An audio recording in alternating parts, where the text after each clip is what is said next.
Hello guys, welcome back to my channel and please like and subscribe my channel for further updates.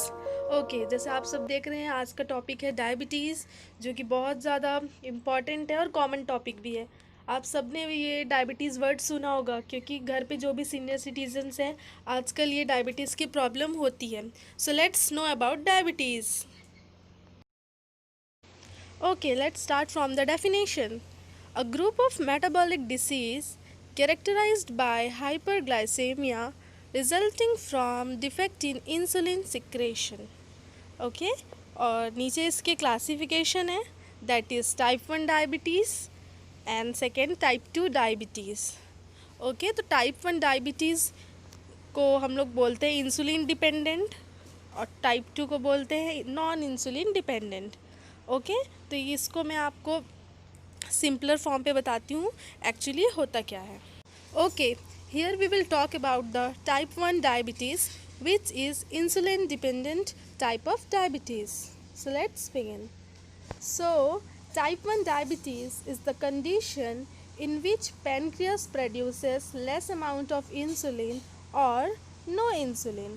Okay, इस condition में क्या होता है, जो हमारा पैनक्रियाज होता है वो इंसुलिन प्रोड्यूस नहीं करता है और करता भी है तो बहुत लो अमाउंट पे करता है। तो आप सबको पता है what is insulin. Okay, yes, insulin is the hormone that balances the blood sugar known as glucose. Now let's see what happens next. Okay, you are watching this picture. This girl is having the burger. So let's see. Body takes the food we eat. Okay, and this food will break down into three compounds, that is fat, protein and carbohydrates. While this body is digesting the food, the carbohydrates are broken down into glucose and this glucose is absorbed in the bloodstream. Okay, now this glucose has been come in the bloodstream. Okay, you understand the process. हुआ क्या, हमने जो food लिया उसका break down हुआ fat, protein and carbohydrates में। फिर further carbohydrates का ब्रेक डाउन हुआ स्टमक में, जो कि ब्रेक डाउन होने से क्या फॉर्म हुआ, ग्लूकोज। फिर वो ग्लूकोज क्या किया, हमारे ब्लड स्ट्रीम में जाके मिक्स हो गया। Okay, now insulin help absorbs the glucose in the body to be used as a energy. See, this is a healthy pancreas and from the healthy pancreas this insulin is secreted, okay, from the beta cells of islets, and healthy pancreas supplies this insulin to the bloodstream. So after eating your blood glucose level rises. So the pancreas responds to the increased level of glucose. It produces insulin to help glucose to get inside the cell. And here the insulin acts as the key to the cell to accept the glucose. Now see here, this white cubes are the glucose molecule and this yellow ball is insulin. Okay, जब ये insulin ये green वाले receptor के पास आया तो ये cell open हो गया और ग्लूकोज सेल के अंदर गया और इसके बाद एनर्जी का प्रोडक्शन होता है। ओके, तो ये नॉर्मल इंसुलिन का फंक्शन है जो हेल्दी इंडिविजुअल में होता है, but in case of diabetic patient ये प्रोसेस नहीं होता है। So let's understand about this. अब आप लोग यहाँ देखिए, अब इस कंडीशन में क्या हो रहा है, इंसुलिन पैनक्रियास से सिक्रेट नहीं हो रहा है क्योंकि पर्सन को है टाइप 1 डायबिटीज़, मतलब इंसुलिन रेजिस्टेंट है, इंसुलिन का प्रोडक्शन हो नहीं रहा है। इस कंडीशन में क्या होता है, इंसुलिन के रिसेप्टर्स काम नहीं करते हैं, यहाँ इंसुलिन रिसेप्टर्स तक आ नहीं रहे, तो इससे क्या हो रहा है, सेल ओपन नहीं हो रहा है और सेल ओपन नहीं होगा तो ग्लूकोज एंटर नहीं करेगा, तो ग्लूकोज एंटर नहीं कर पाता, इसके कारण ग्लूकोज का लेवल इंक्रीज़ हो जाता है। आप यहाँ देख रहे हैं हाई ब्लड ग्लूकोज लेवल लिखा हुआ है, तो ब्लड स्ट्रीम में ग्लूकोज का लेवल इसलिए इंक्रीज़ हो जाता है क्योंकि पैनक्रियास रेजिस्टेंट है, पैनक्रियास तो सिक्रेट हो ही नहीं रहा है, तो सेल कैसे अलाउ करेगा ग्लूकोज को अंदर आने के लिए। इसलिए ग्लूकोज का लेवल बढ़ जाता है ब्लड स्ट्रीम में। ओके, सो लेट्स सी, अब हम देखेंगे डायबिटीज़ का कंडीशन या किसी को भी इसके थोड़े से भी कॉज या लक्षण है तो उसको हम मेंटेन कैसे करेंगे। Okay, let's see about what are the causes of type 1 diabetes. तो आप यहाँ देख रहे हैं किस किस चीज़ों से डायबिटीज़ हो सकता है। पहला है हेरिडिटरी प्रीडिस्पोजिशन। अगर किसी के पेरेंट्स को है तो श्योरली उनके जो बच्चे होंगे या उनके जनरेशन वालों को ये प्रॉब्लम हो सकता है। जिन्हें ऑटो इम्यून डिसीज़ है उनको हो सकता है, उनके चांसेस मतलब बढ़ जाएंगे। वायरसेस एंड इन्फेक्शन के कारण भी डायबिटीज़ हो सकता है। Auto immune destruction of beta cells, और यहाँ जो बीटा सेल्स की बात हो रही है ये वही बीटा सेल्स है जो पैनक्रियाज में प्रेजेंट होते हैं, और यही सेल्स हैं जो इंसुलिन के प्रोडक्शन में हेल्प करते हैं, क्योंकि बीटा सेल से ही इंसुलिन का प्रोडक्शन होता है। और जब बीटा सेल ही वहाँ नहीं रहेगा तो इंसुलिन का प्रोडक्शन कैसे होगा। ओके, उसके बाद है डैमेज और removal of the pancreas.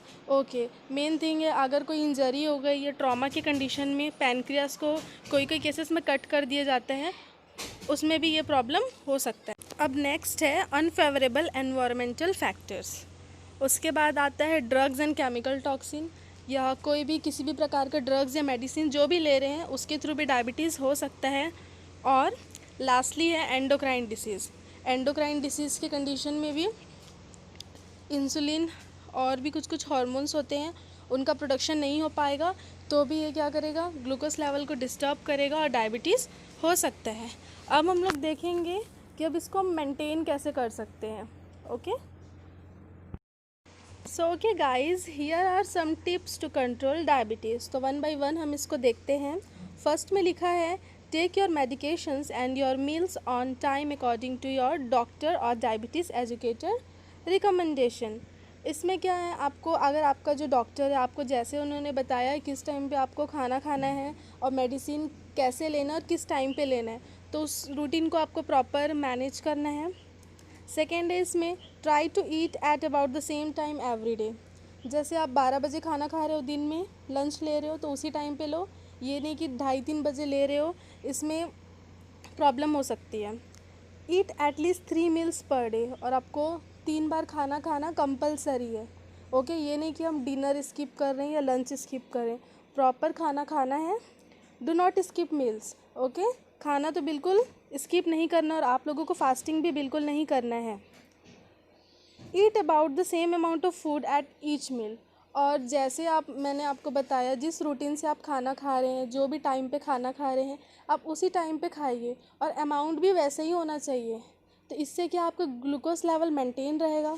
Otherwise ये हुआ फर्स्ट डे आपने 1 कप राइस खाया, राइस तो वैसे भी खाना नहीं है, बट जैसे 1 कप आपने कुछ भी लिया, सेकेंड डे वो 2 कप्स नहीं होना चाहिए, उसको आपको प्रॉपर मैनेज करना है।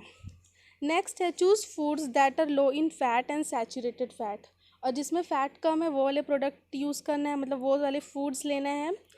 Choose foods that are low in simple sugar, और जिसमें शुगर का अमाउंट भी लेस है वो वाला फूड आपको चूज़ करना है। आजकल तो शुगर फ्री भी आके, तो आप लोग को चूज़ करना है शुगर फ्री वाले प्रोडक्ट्स। और नेक्स्ट है choose foods that are high in fibre, और फाइबर वाली चीज़ आपको खाना है। Choose foods that are low in sodium. Okay, sodium का मात्रा जिसमें कम है वो वाले प्रोडक्ट्स आपको चूज़ करना है। और लास्ट थिंग क्या है, अल्कोहल। अल्कोहल जो भी अल्कोहलिक से प्लीज़ उसको बंद कर दीजिए। आप अगर अल्कोहल ले रहे हैं तो आपको डायबिटीज़ तो नहीं बट और भी प्रॉब्लम हो सकते हैं, तो okay, so say no to alcohol. Use artificial sweeteners in place of sugar and consume diet, और डाइट आपको प्रॉपर मेंटेन करना है और साथ ही आर्टिफिशियल स्वीटनर्स लेना है। ठीक है, मेन शुगर का आपको यूज़ नहीं करना है। आर्टिफिशियल स्वीटनर्स आजकल मार्केट में मिलता है जैसे शुगर फ्री प्रोडक्ट्स, उसको आप ले सकते हैं। Exercise and go for a walk regularly. Proper exercise yoga आप जो भी प्रीफर करें वो आपको टाइम निकाल के करना है। Get your blood sugar and blood pressure level checked regularly. Okay, the most important thing, आपको अपना ग्लूकोज लेवल मेंटेन कराना है।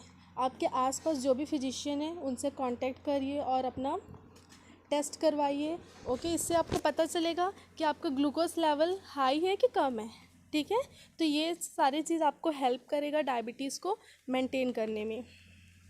ओके, सो अभी हम लोग देखेंगे लाइफस्टाइल मॉडिफिकेशन। तो यहाँ पर जैसे आप देख रहे हैं, फर्स्ट है रेगुलर एक्सरसाइज, जिसके अंदर वॉकिंग और एरोबिक एक्सरसाइज लिखा हुआ है। तो ये तो आपको करना है compulsory. Maintenance of weight, okay, साथ जो आप एक्सरसाइज करेंगे उसमें क्या है, वेट का भी रिडक्शन होगा। स्टॉप स्मोकिंग और अल्कोहल बंद करना है। Okay, most important thing, food care. Okay, जिनको डायबिटीज़ होता है उनको क्या होती है, उनको जल्दी से सेंस नहीं होता है किसी भी चीज़ का। तो आपको अपना फूड का प्रॉपर केयर करना है कि किस सरफेस में चल रहे हैं। अगर आप खाली पैर चल रहे हैं तो आपको फ्लोर में देखना है कि कुछ कांच वाच के टुकड़े या कोई भी ऐसे पार्टिकल्स नहीं होने चाहिए जिससे आपको इंजरी हो, क्योंकि जल्दी से हीलिंग नहीं होता है। तो प्रॉपर फूड केयर करना है, प्रॉपर स्लीपर्स पहनना है और अच्छे सरफेस पे वॉक करना है। ओके, सो गाइस, यहाँ मैं अपना टॉपिक कंक्लूड करती हूँ आज का, जो कि टाइप 1 डायबिटीज़ पे था। ये जो आप इमेज देख रहे हैं, इसमें ये इंसुलिन इंजेक्शन है जिसको सब क्यूटेशनली लगाया जाता है। जिनके में इंसुलिन बिल्कुल भी नहीं बनता उनको डॉक्टर बोलता है कि आप बाहर से एडमिनिस्टर कीजिए। तो इसका भी यूज़ किया जाता है टाइप 1 डायबिटीज़ में, क्योंकि इंसुलिन का सिक्रेशन तो होता ही नहीं है। तो प्रॉपर डायबिटीज़ को मेंटेन करने के लिए ये इंजेक्शन का भी यूज़ किया जाता है। So hope you like today's topic. Thank you.